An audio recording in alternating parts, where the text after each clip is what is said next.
Hi everyone and welcome to this video. I'm going to show you how to create a cylinder with one vertex and a few modifiers.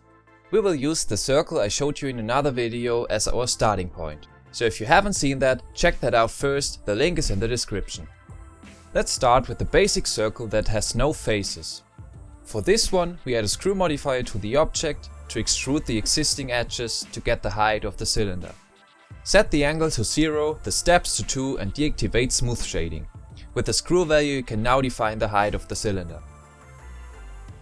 By enabling the wireframe overlay you can see that the screw modifier added an extra edge loop right in the middle of the cylinder. To remove this edge loop we add a Decimate modifier to the object, switch the mode to planar and decrease the angle limit to about 0.1. Now you created a cylinder with open ends. If you want a cylinder that is closed at both ends, you just use the circle with an n-gon as a face or a triangle fan as a base. The difference with them is that we use a Solidify modifier instead. Add a Solidify modifier to the object and just change the thickness value to set the height of the cylinder.